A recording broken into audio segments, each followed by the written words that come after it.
Assalamu alaikum, dear students. Today's session is again about anterior shoulder instability. इससे पहले जो हमने सेशन ली थी इसमें से हमने इनिशियली डिस्कस किया था द यूनिडायरेक्शनल इंस्टेबिलिटी। उसके बाद हमने डिस्कस किया था the multi directional instability MDI। उसके बाद जो हमने सेशन लिया था that was about the clinical examination, the clinical presentation, the special test for the anterior shoulder instability.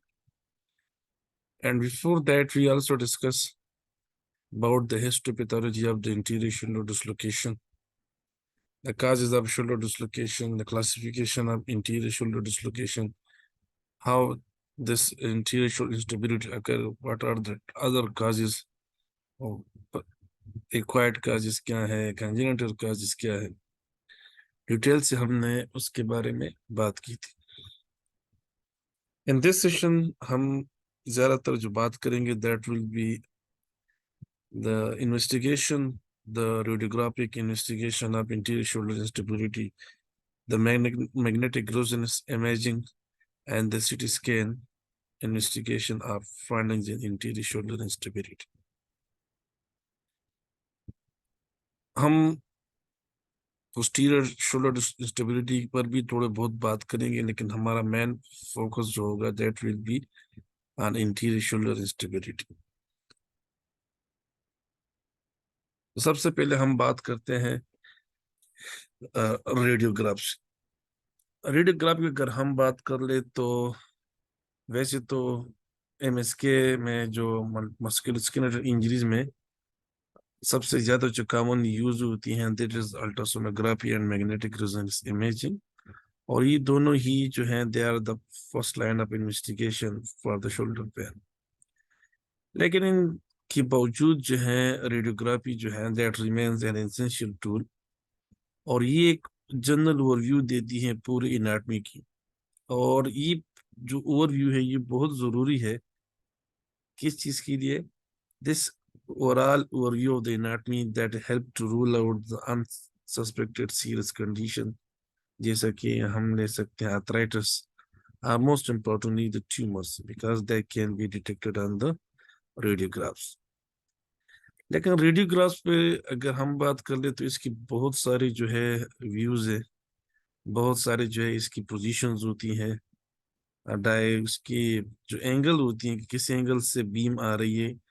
तो अगर जरूरत पड़ती है रेडियोग्राफ्स की शोल्डर इंस्टेबिलिटी की तो रिकमेंडेशन यही है कि at least 3 views they should be used.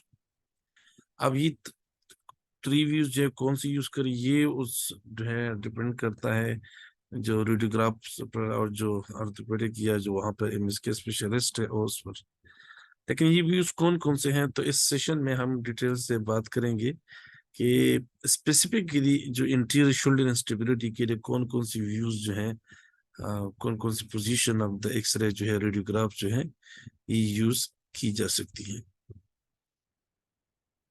तो अगर हम इसमें से बात कर ले कि कौन कौन से हैं तो इसमें से शोल्डर का जो AP व्यू है ये यूज हो सकता है both in external rotation and internal rotation. एक इंटरनल रोटेशन उस टाइम पे जरूरी होता है if we want to assess the Hill Sachs region, क्योंकि एक्सटर्नल रोटेशन पे या सिंपल AP व्यू पे जो है वो नजर नहीं आएगा। इसके अलावा जो है ग्रेशी ग्लेनाइड व्यू है जिसको हम ग्लेनाइड प्रोफाइल व्यू भी कहते हैं या सिंपल ग्रेशी व्यू भी कहते हैं, ये तीनों नाम इसके लिए यूज होते हैं। Another very commonly used is the scapular Y view। उसमें हम बात करेंगे कि and scapular Y view की एक important ये है कि it can be used for both the posterior dislocation and the anterior dislocation. Similarly, there is another view known as the axillary view। इसके अलावा भी और बहुत सारे हैं just like the Bernaghi glenoid profile view or the West Point view। तो ये सब पर जो है हम आज जो है बात करेंगे। तो recommended images include a true interior posterior image of the clean humeral joint, the aggressive, अच्छा, ग्रेसिव व्यू जो है, this is one of the variant we can say that for that anterior posterior, लेकिन इसमें थोड़ा जो है एंगल होना पड़ता है। अपोजिट शोल्डर पे थोड़ा सा इंटीरियर रोटेशन, उस पर पूरी ट्रंक की रोटेशन जो है उस पर होती है। The true AP image is taken with the patient rotated between 30 to 45 degree in the coronal plane. इनकी जो कोरोनल प्लेन में है, कोरोनल प्लेन का मतलब ये है कि अगर हम पूरी ट्रंक को यानी स्पाइन को अगर राइट साइड की तरफ रोटेट करते हैं या जो है हम लेफ्ट साइड की तरफ रोटेट करते हैं, so that rotation is in the coronal plane. This is और उसमें एक और भी पॉइंट है कि पेशेंट जो है ये आपका हो सकता है उस पर हो, स्टैंडिंग पोजीशन में भी हो सकता है और सिटिंग पोजीशन में भी हो सकता है, and even this can be in the supine position as well. लेकिन ये बहुत जरूरी है कि किसी भी पोजीशन में हो, ये जो डिग्री है between 30 to 45 degree, opposite side पे ये जो कंट्रोलेटर साइड वाला शोल्डर इसको थोड़ा सा आगे की तरफ लेके आएंगे, यानी जो वहां पर कैसेट होता है एक्सरे का, उससे अपोजिट शोल्डर है ये थोड़ा सा 30 to 45 डिग्री के डिस्टेंस पर होगा।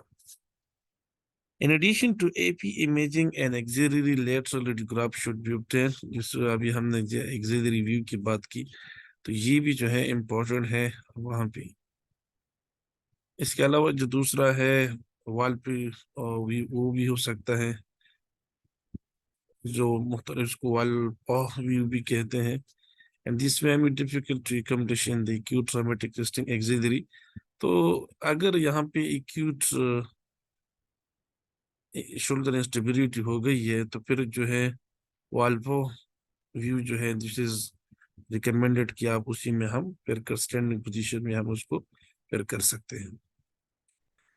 So this is that Gracie view which is actually a variant of interior posterior view।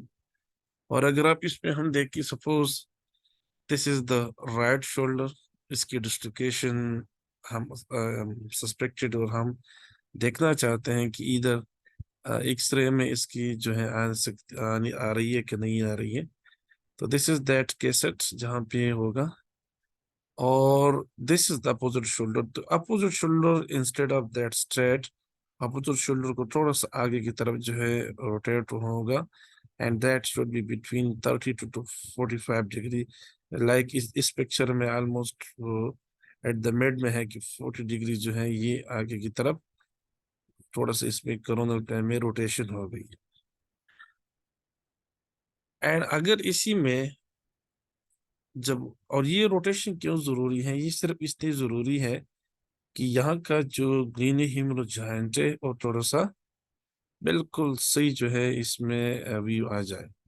तो इसका अगर पेशेंट जो नॉर्मल व्यू है वो इस तरह होगा, सही, this is that normal view, this is that acromial process, यहाँ पे जो है this is that coracoid process, this is glenoid fossa, this is the humeral head, these are the tubercles of the humerus। तो ये normally humoral head जो है that will B eight, ये दोनों एक दूसरे के साथ इस तरह लेवल पर होंगे, जो सुपीरियर मार्जिन ऑफ दैट ग्रेनाइड है and superior of that almost ये एक लाइन पर होंगे इस तरह। एंड सिमिलरली ये दोनों जो है कि द लोअर एंड हेड जहां से इस तरह थोड़ा सा लाइन पे स्लोप शुरू हो जाता है ये वाला, और ये this is the lower end of the glenoid, तो ये दोनों तकरीबन एक दूसरे की बिल्कुल एक लाइन पर होंगे। तो this is the normal Grashey view. और ये ग्रेशी व्यू जिसे हमने कहा सपोज राइट शोल्डर का हो रहा है, तो ये स्टैंडिंग पोजीशन में भी हो सकती है, ये सुपाइन पोजीशन में भी हो सकती है, लेकिन इसमें सिर्फ ये होगा कि अगर आप यहाँ देखें तो ये थोड़ा बहुत ये आपको राइज लग रहा होगा। उसकी वजह ये है कि यहाँ पे वो 30 to 45 डिग्री जो है वो बरकरार रखी गई है, और वो डिग्री यहाँ पर भी है थोड़ा, इसको आप देख सकते हैं ये अंदर की तरफ है थोड़ा सा, तो ये वाला साइड जो ये बाहर की तरफ उसने रोटेशन, अब कह भी सकते हैं रोटेशन नहीं तो थोड़ा सा कोरोनल प्लेन में ये आगे की तरफ आ गया है। और इसके बाद अगर व्यू आ जाती हैं दोनों में, तो this is the normal view, again वही आप देख सकते हैं कि ये दोनों सरफेस जो है, ये लाइन आप देख सकते हैं ये, और यहाँ पर जो है तकरीबन ये एक दूसरे की मुकाबले इस तरह है. So this is that humeral head and this is that glenoid force. So this is the normal Gracie view radiograph of the shoulder joint. This is the axillary lateral view. इसको lateral view इसलिए कहा जाता है कि ये जो beam है ये laterally यहाँ से जाएगा और lateral की तरफ व्यू से भी जाएगा इस तरफ. और इसको axillary beam जो है that will enter into the shoulder joint at the axilla area. That's why it is also known as the axillary view. Patient position ये होगी कि सिंपल स्टैंडिंग पोजीशन में होगा और there will be abduction of the shoulder which is going to be inspected and which is going to be examined, and it will be neutral position. यहाँ पे न external rotation होगा, यहाँ पे न internal rotation होगा, but this arm should be abducted at 90 degree of abduction. बिल्कुल straight होगा ये इस तरह. और यहाँ से अगर बीम आ रही है and this is that central beam, अगर वो यहाँ तक आ जाती है तो जो व्यू जो एक्सरे पर आएगा वो इस तरह आएगा कि जिसमें से ये देखें दिस इज बिल्कुल ये right, this is right left side का है. तो ह्यूमरल हेड जो है ये है एंड ये शेफ्ट है, तो ये ह्यूमरल हेड सही ये इधर आ रहा है, और चूंकि ये नीचे से आ रही है सही है तो ये इसलिए दोनों यहाँ पे देख सकते हैं the lesser and greater trochanter. Greater trochanter थोड़ा सा नीचे नजर आएगा एंड लेसर ट्रोकेंटर ऊपर. And this is the glenoid fossa, acromion and the coracoid. तो ये जो ह्यूमरल हेड है ये इन दोनों के दरमियान ही नजर आएगा एंड ऑब्वियसली ग्लेनाइड जो है इसके साथ बिल्कुल कुछ ना कुछ इसका कनेक्शन होगा. तो this is the normal axillary lateral view. अगर बाजों का इस तरह होता है कि पेशेंट का पेन इतना होता है कि जिसमें ये वाली पोजीशन जो है ये एबडक्शन नहीं कर सकता क्योंकि एबडक्शन की ऑब्वियसली उसने 90 तक लेके जाना है. So if it is the acute case so it's very difficult for the patient कि वो एक्सिलरी लेटरल व्यू करे. तो उसके में फिर एक कंडीशन है जिसको कहा जाता है द वॉल व्यू. तो ये जो वॉल व्यू है ये अब यहाँ पे देख सकते हैं कि this is the beam of the x-ray, this is that x-ray film.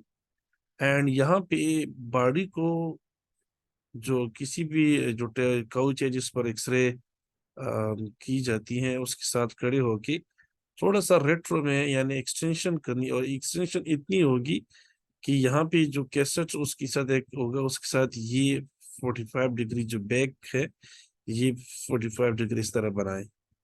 और फिर जो है यहाँ पे बीम जो है दैट विल बी उसके बम्बार्डमेंट हो गया x-ray and x-ray image will be just here. तो इसके फिर दो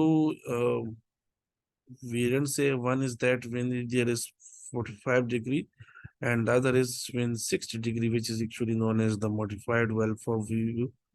यहाँ पे ये 60 डिग्री जो है ये और भी जो है रेट्रो एक्सटेंशन के साथ होगी. And this is actually the view. दोनों में आप देख सकते हैं कि शोल्डर जॉइंट जिसमें ग्लेनाइड फोसा भी नजर आ रहा है एंड ह्यूमरल हेड भी नजर आ रही है. एंड दिस इज बिल्कुल यहाँ देखिए this is the normal view. The glenoid fossa में ह्यूमरल हेड जो है ये मौजूद है. तो again this is a very good view to assess the dislocation is there कि देयर इज डिसलोकेशन और नॉट. वैसे हमने पहले ये डिस्कशन की थी कि there are two types of dislocation. One is interior dislocation, the other is the posterior dislocation. और एक है सबलक्सेशन की जिसमें कंप्लीट डिसलोकेशन तो नहीं है लेकिन थोड़ी बहुत इंस्टेबिलिटी हो गई है जिसकी वजह से शोल्डर पेन हो रहा है. तो इस केस में कि व्हेन देयर इज वेरी आप इस तरह कह सकते हैं कि बहुत माइनर चेंजेस आ गई हैं और उस माइनर चेंज की वजह से यहाँ पे पेन, शोल्डर पेन हो रहा है, so that is actually known as the minor shoulder instability. So this is the third variant. तो एक हमने डिस्कस किया कि एंटीरियर डिस्लोकेशन, पोस्टीरियर डिस्लोकेशन, या जो है that is the minor shoulder instability.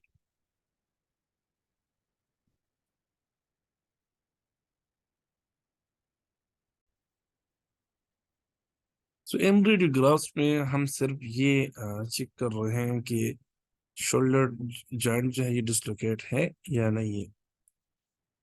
Otherwise जो है हम इसकी सिचुएटेड फैक्टर्स जो हैं कि सिचुएटेड जो कॉम्प्लिकेशंस है वो देखने के लिए फिर अदर स्पेसिफिक व्यूज है कि जिसमें से ग्लेनाइड डिफेक्ट आ सकती है।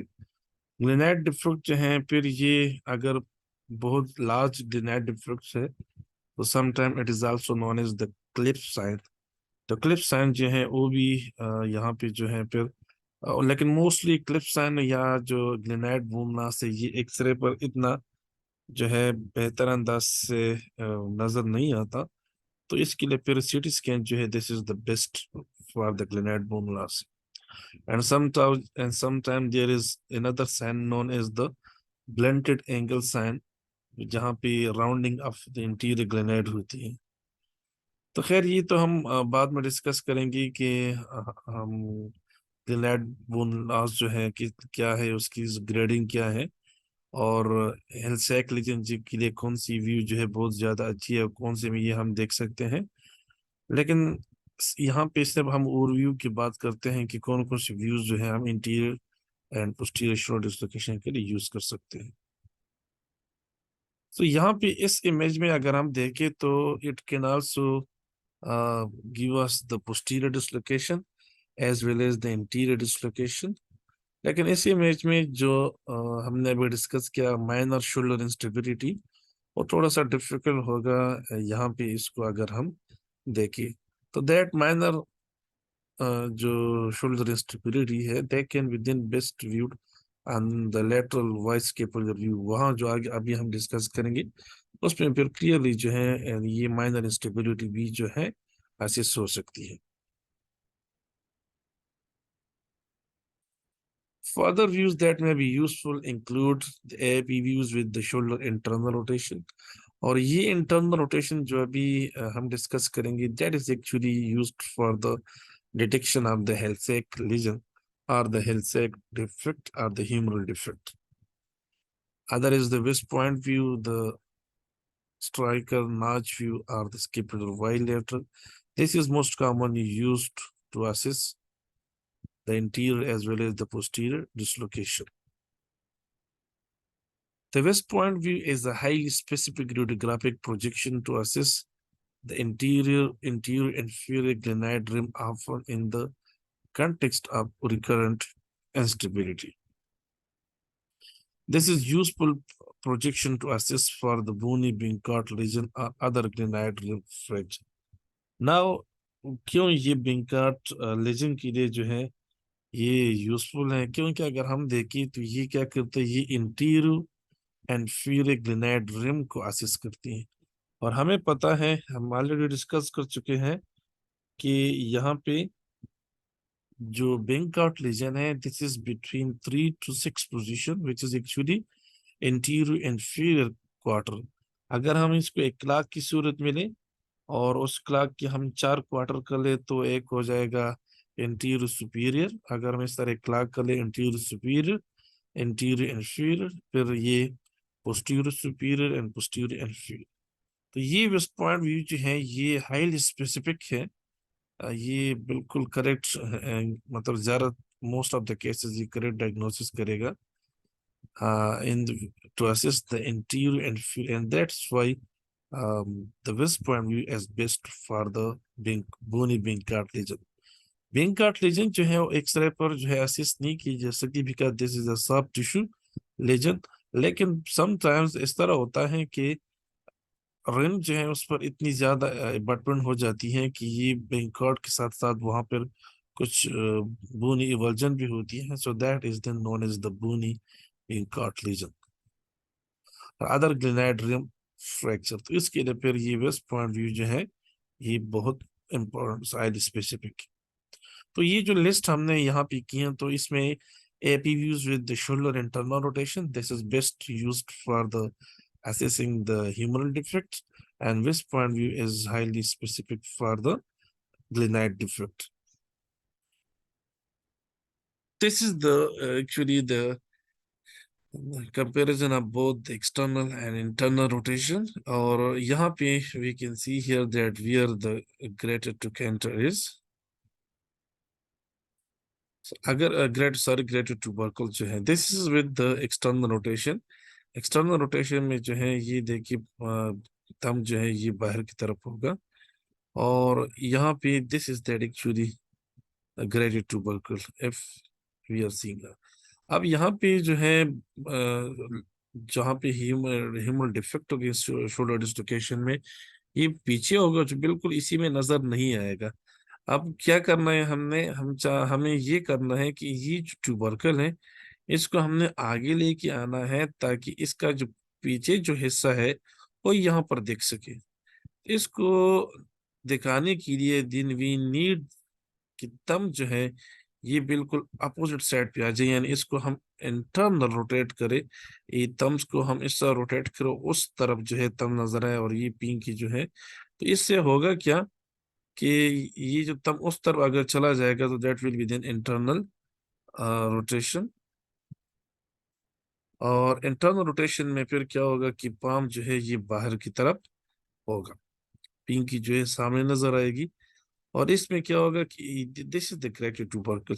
अब यहाँ पे यहाँ से लेकर यहाँ आ गई है, and this is that point. अगर हिलसैक लीजन है तो यहाँ पर ये बिल्कुल क्लियरली नजर आएगा, because this is actually that posterior superior lateral area जहाँ पे हिलसैक लीजन होती है। सो this is that wise lateral wise scapular view. और यहाँ पर हम देख सकते हैं कि दिस इज स्कैपुलर जो है, इसको वाई इसलिए कहा जाता है कि स्कैपुलर जो है ये बिल्कुल एक वाई शेप दे देता है। अच्छा, दिस इज ये वाई शेप पे अगर आप देखें, बिल्कुल इसका जो जंक्शन है नॉर्मली एक्सरे ये होगा कि ये जो गोल है, this is actually that humeral head. Humeral head, if it is in the normal position in the glenoid fossa, it would be in the middle of this junction। ये जो two oblique limbs आ रहे हैं और एक straight limb है, बिल्कुल इसके mid पर होगा। सही है। This is that coracoid process and this is the acromion। तो ये coracoid और acromion की बिल्कुल ये हेड दरमियान में होगा। ये नॉर्मल की हम बात कर रहे हैं, नॉर्मल व्यू की। अगर यहाँ पर if we have interior dislocation, तो यहाँ पर फिर जो humeral, this is the humeral head. अब ह्यूमरल हेड जो है this is the coracoid process, बिल्कुल कोराकाइड प्रोसेस की नीचे होगा। यहाँ पे अगर ये यहाँ पर अभी आ गया है, this is that coracoid process, और इंटीरियर में ये यहाँ पर मौजूद है। सही है। और अगर if it is the posterior dislocation, तो फिर ये देखिए this is that, this is the head of the that humeral head है। सही। and this is the coracoid, this is the acromion। तो posterior dislocation में humeral head will be just beneath the acromion। So this is actually this is a Y shape, yeah, this scapular Y view is used for both the anterior dislocation and posterior dislocation। posterior dislocation में अगर यहाँ पे देखिए, यहाँ पे एक और view भी नजर आ रही है, इसको कहते हैं बल्ब साइन। अगर आप यहाँ पे देखें, अगर हम यहाँ पे एक ड्रा भी करें, तो ये देखिए अगर मैं यहाँ से इसको ड्रा करूँ, ये कर्सर जब जा रहा है, this is that round shape of the bulb, जो लाइट बल्ब होता है, और ये वापस इधर आ जाता है। दिस इज द बॉटम, यहाँ पर ये जो स्प्रिंग होती है, and this is the light bulb. इसको कहते हैं actually bulb sign. This is actually sign of the that posterior dislocation. Scapular while lateral view, this is the posterior shoulder dislocation places the humeral head posterior and beneath the acromion process, जो अभी हमने discuss किया, and anterior shoulder dislocation places the humeral head interior and beneath the coracoid process. This is the coracoid process, इसके नीचे होगा, posterior में ये acromion के नीचे होगा. This is the Stryker notch view. In Stryker notch view, the affected arm is abducted anteriorly, आगे की तरफ इसको elevate किया जाता है, and then rested on the patient head while maintaining internal rotation. And this Stryker notch view is again best for that Hill-Sachs lesion. If we observe, we can see here in this is that glenoid fossa, this is the humeral head. And we can see here there is some notch here, and that notch is actually abnormal immunity, which we call as the Hill-Sachs lesion. So this is the point where we will assess the Hill-Sachs lesion. This is actually that posterior, लेकिन ये देखिए हाथ, this is that arm is being abducted and then placed on the head, and the internal rotation. तो internal rotation हमेशा से याद रखिए कि इंटरनल रोटेशन जो है ये जरूरी होता है to have a best view of the Hill-Sachs lesion in the AP view. तो यहाँ पे आप देख सकते हैं कि यहाँ अगेन इंटरनल रोटेशन मेंटेन की गई है, जिसकी वजह से ये थोड़ा सा लेटरल की तरफ आ गई, पोस्टीरियर से लेटरल की तरफ आ गई. This is that Stryker view. ये arm is abducted in the interior direction, फिर यहाँ पे इंटरनल रोटेशन है, यहाँ से जो है,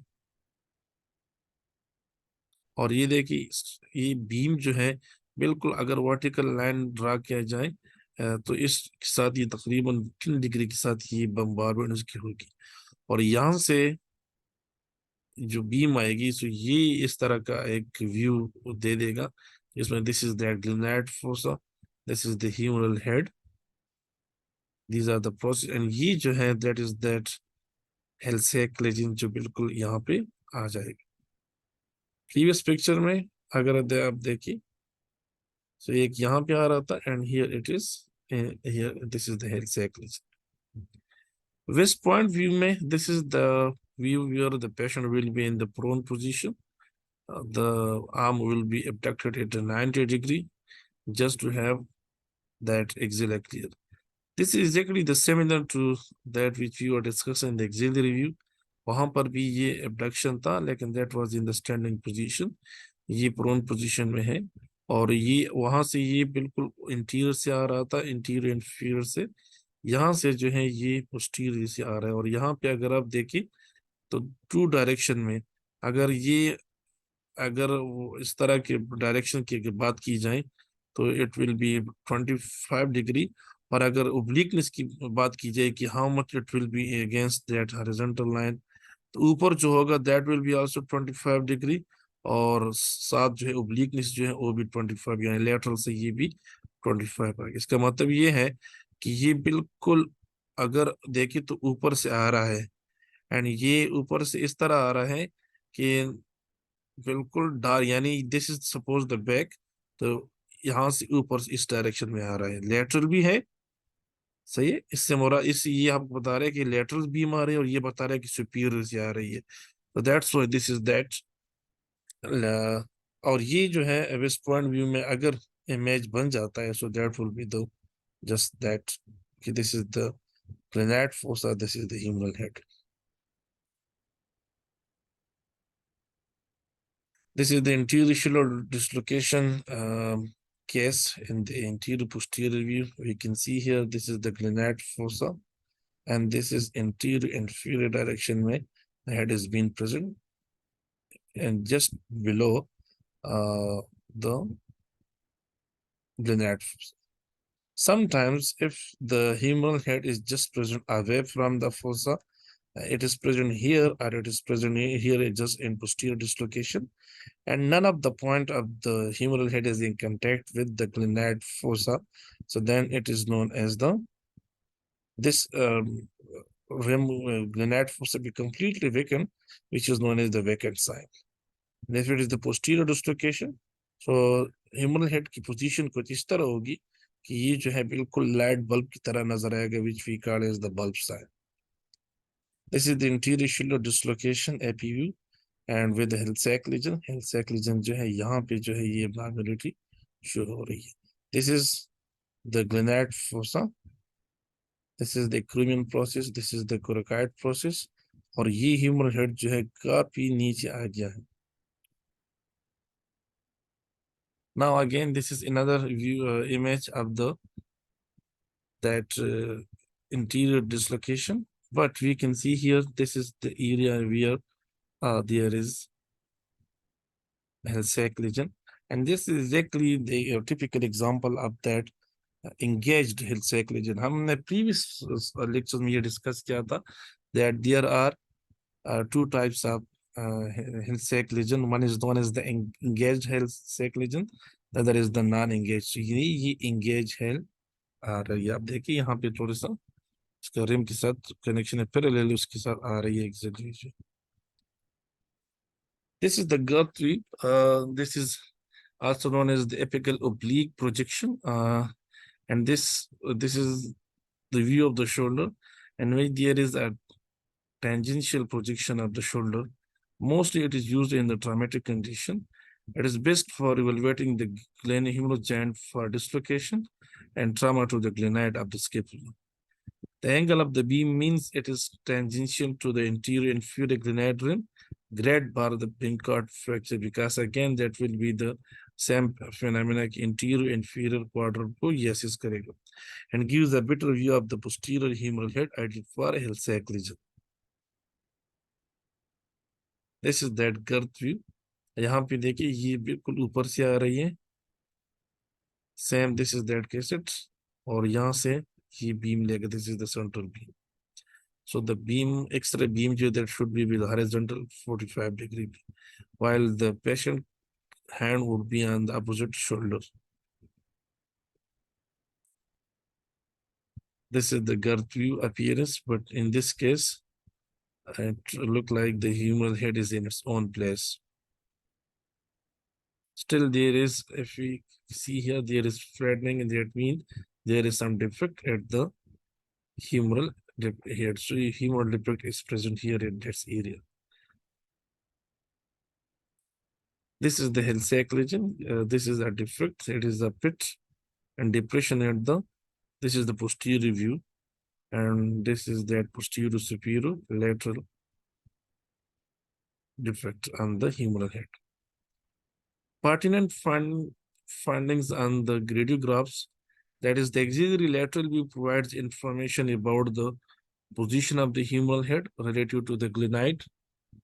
The presence and degree of interior or posterior glenoid erosion or glenoid dysplasia, as well as any humeral head defects, can be appreciated on this view as well.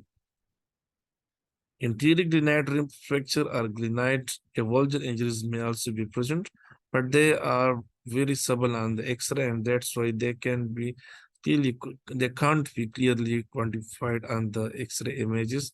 Radiographs, they are not enough for their accurate quantification. That's why the CT scan 3D reconstruction, they should be used for the correct quantification of these glenoid rim defects.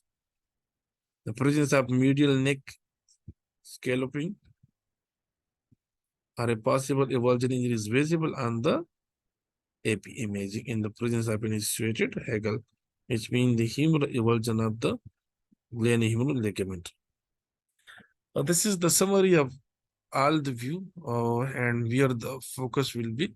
If we talk about the simple shoulder AP view, so the focus will be on the glenohumeral joint space.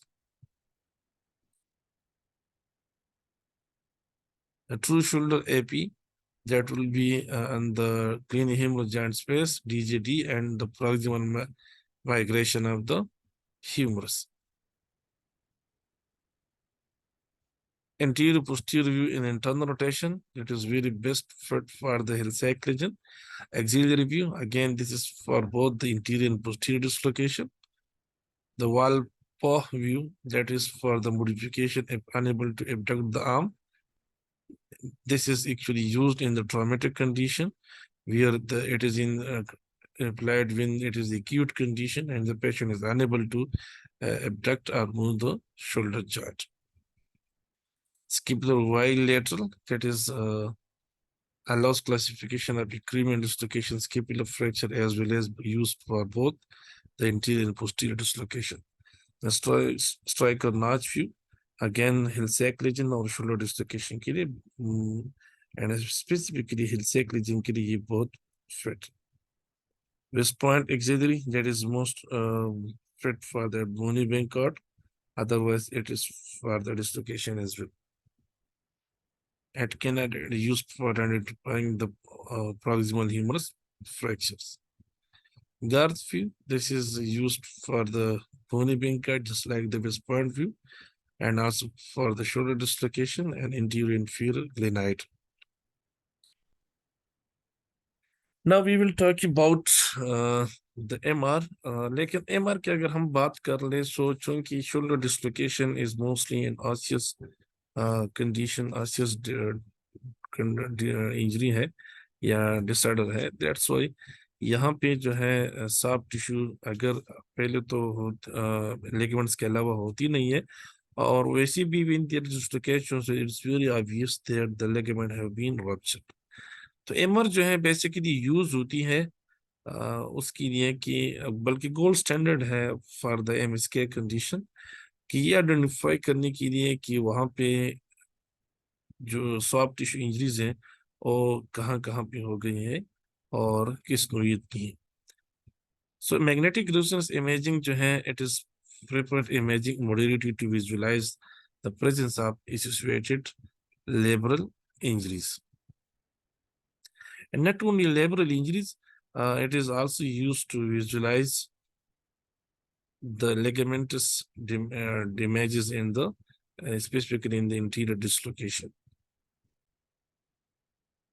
MRI में जो magnetic resonance image में जो सबसे ज्यादा जो मुफीद चीज है, जो मुफीद जो है यहाँ इसकी एस्पेक्ट है, that is the direct MR arthrography. अब ये जो आर्थोग्राफी है, direct MR arthrography, this is the standard of care for assessing the shoulder instability in patient younger than 40 years.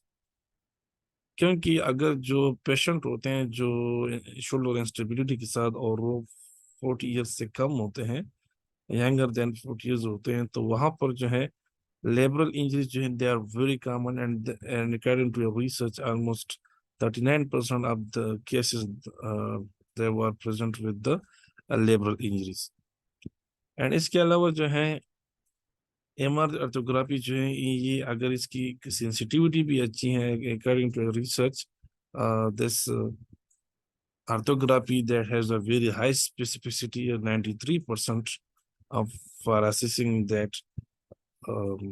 lateral injuries, while it has also a high sensitivity of 88% was reported in our research, which indicate and the importance of this arthroscopic examination.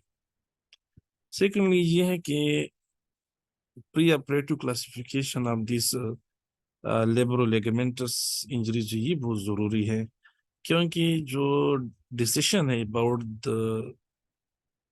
that operation, that surgery, it is depending on which type of injuries there, labrum, which part of the labrum, how much labrum is being damaged, which ligament is damaged, where it is being damaged. So on the basis of that labral ligamentous injuries, the surgical intervention is decided. So that's why this MR arthrography is then very helpful in that classification, that pre-operative classification of the labral ligamentous injuries. इसके अलावा जो है अगर हम इसमें हम contrast add कर ले, इंट्रा-आर्टिकुलर कंट्रास्ट, तो ये जो है ये इसकी बहुत फायदे ये होते हैं कि इसके जो क्लासिफिकेशन है ये हमें दे देते हैं. सिंपल एमआर से जो है शायद हमें दे रहे थे, लेकिन that would be not that clear. तो एमआर में जो ये आर्थोग्राफी है या जो अभी हमने डिस्कस किया कंट्रास्ट जो है, it is very good and very fit for that pre operative classification of the labroligamentous injuries. MRI images can provide clinician with an accurate assessment of potential osteoglenohumeral defects or glenohumeral avulsions of the glenoid or humeral sites. तो ये हमें दे सकता है, ये ले सकते हैं। अगर आप देखिए यहाँ पे, this is this is the glenoid fossa, this is the humeral head, these are the muscles. यहाँ पे this is that why increased signal just at the bottom of that glenoid fossa, glenoid rim, which indicate that the labrum, the glenoid side of the glenohumeral ligament, the inferior glenohumeral ligament has been damaged. So this indicate that U-shaped structure, that what is indicate that there is a gaggle lesion between the glenoid avulsion of the that inferior glenohumeral ligament. यहाँ पर हम देख सकते हैं कि instead आप पिछले में अगर हम देखते तो यहाँ पर इस तरह ये यू शेप इधर था। नाउ यहाँ देखिए, this is that glenoid fossa and at the bottom of the glenoid fossa there is nothing whiteness, which mean that the damage of that inferior glenohumeral ligament is on the humeral side. So then this is indicated there is the Hegel lesion, which means avulsion is on the humeral side, the humeral avulsion of the glenohumeral ligament. So if we compare these two images, look at this structure and look at this one. So this will be just, and इसको J sign भी कहा जाता है, that just look like J sign. On the other hand, if maybe reverse J sign, and remember this thing कि J sign जो है, that is being viewed if the dislocation on the right side, and if the dislocation is on the left side, then the same Hegel will be known as with the positive sign of the reverse J sign. So again, the whiteness is just beneath the humeral head, which should indicate that this is the Hegel lesion. If we talk about the CT scan, CT scan have a very good role in assessing the glenoid defects in the quantification of the glenoid defect, which is almost impossible for that accuracy in the quantification on the MR and on the simple radiographs. CT imaging is preferred imaging modality when attempting to quantify the bone loss, although a plethora of quantification technique exists. Plethora of quantification technique means abundant quantification technique are present, but in all these, the best one in the CT is that three-dimensional reconstruction, which is shortly known as the 3D reconstruction technique, and they are much superior over the two-dimensional 2D assessments. The latter relies on the proper sagittal orientation along the long axis of the glenoid to accurately characterize glenoid bone loss. Now, how we can do the quantification of the glenoid bone loss? For the humeral bone defects, X-ray, they are enough to indicate that if there is bone loss or not. But for the glenoid bone loss, and specifically for its quantification, then the CT scan is the best imaging technique. यहाँ पे हम क्या देखते हैं, if there is a glenoid defect, so glenoid का जो interior rim है, ये flat होगा, and that is actually known as the flattening of the interior glenoid curvature. This flattening of interior glenoid curvature is shown in most patients with anterior dislocation. Flattening of the interior glenoid curvature was a feature of 42 of 46 dislocated shoulder, which means how much it is common in that dislocated shoulder. This feature was seen in only 2% of the 54 normal shoulder. It means that flattening of the glenoid defect, they may be present in normal people, but that very rare. As compared to it is the very common complication of the anterior shoulder dislocation. So flattening of the interior curvature resulted in an interior straight line of the variable length. And on the basis of this flattening of the interior curvature, we can classify this interior dislocation, and that is mild flattening, this is moderate flattening, and this is the severe flattening, which will be discussed in the upcoming slides. और जब भी ये flattening of the interior curvature होती है तो फिर वहां पे एक स्ट्रेट लाइन होती है और वो स्ट्रेट लाइन की जो लेंथ है ये वेरिएबल होती है and this the length of this straight line this is directly proportional to the number of episodes. It means जितनी ज्यादा जो है एपिसोड्स अब ये डिस्लोकेशन होती हैं उतनी ही ज्यादा जो है ये ग्लेनाइड बोन लॉस डिफेक्ट होगा और उतनी ही ज्यादा जो है ये कर्वेचर जो है ये स्ट्रेट लाइन में कन्वर्ट होगा, उतनी ही ज्यादा जो है ये length of the interior straight line जो है ये ज्यादा होगा। आगे जो है हम केसेस के साथ साथ इसको डिस्कस करेंगे। So with increasing severity, the interior contour become progressively flattened. It means higher the severity and higher the episodic number of episodes of this dislocation, higher will be that the length of this flattened straight line. Until eventually the interior curvature was no longer apparent, and sometimes there may be instead of that curvature or convex appearance, there may be some concave appearance in the anterior glenoid rim side. With even further bone loss, the interior edge of the glenoid contour become concave. The length of the interior straight line, the degree of flattening of the interior glenoid curvature tend to increase exponentially with the number of interior dislocation, as we discussed previously.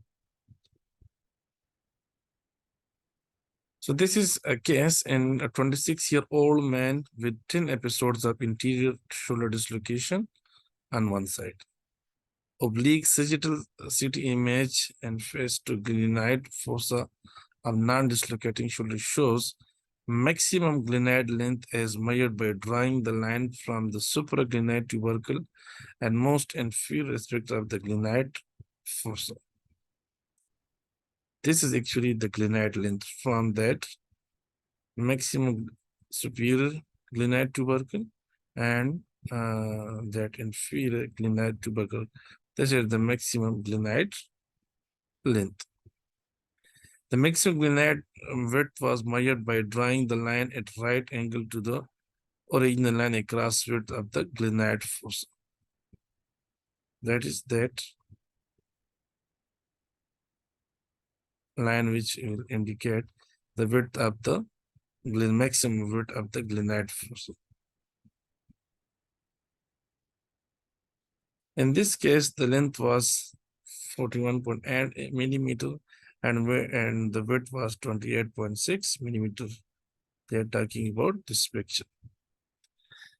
This CT scan image is a 26-year-old man which was presented with in the clinic with 10 episodes of interior shoulder dislocation on one side.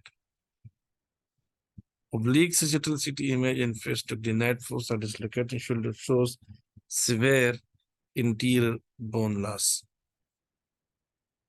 In this case, the length was 41 mm and the width was 21.6 mm.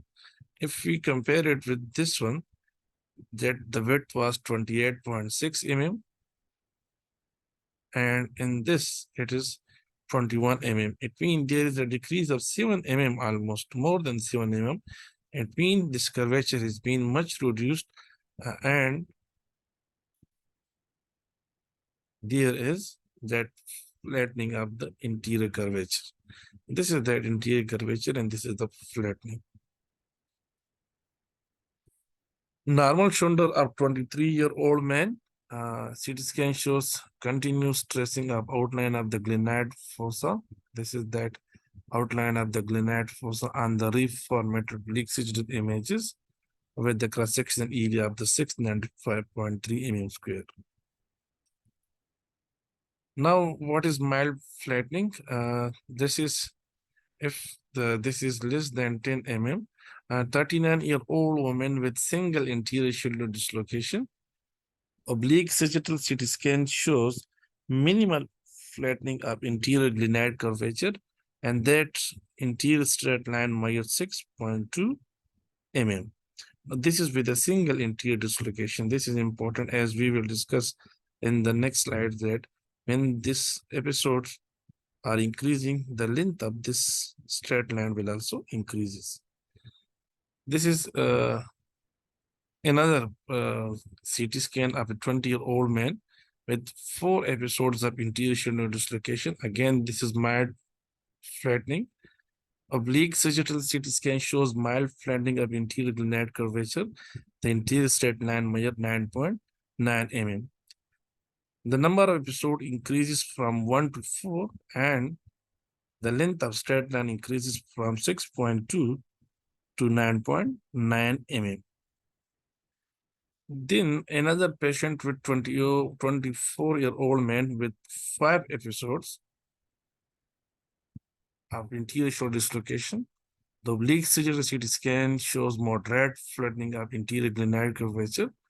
And we can see here, this is 14.5. Just look at here. This is 5 instead of 4.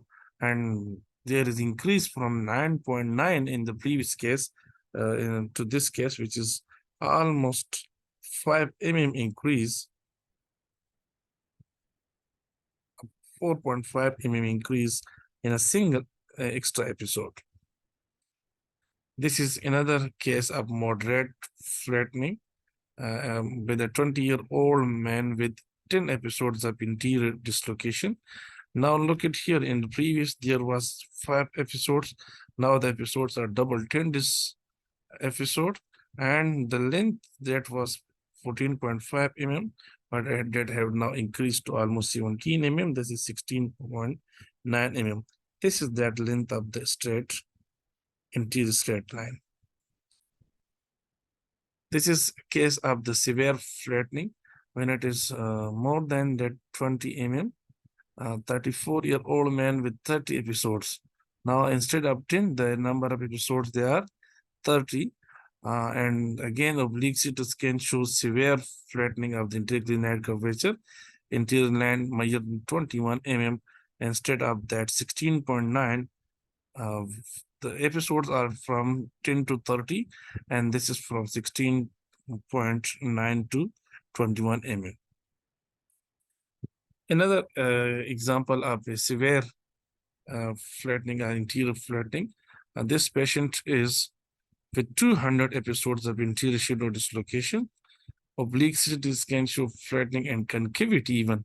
You can see here, there is just flattening of that interior curvature, but even there is that loss of the curvature, anterior curvature, and there is even a concavity on that side.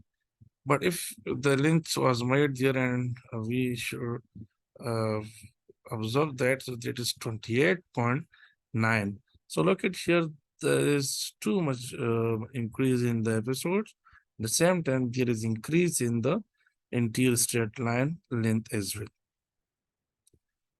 So that was all about the discussion about the different imaging investigation of the anterior shoulder dislocation. If we recap this lecture, so we discussed in the start that we will discuss only the medical imaging of the interior shoulder dislocation. In the start, we discussed the radiographs, different views of the radiographs.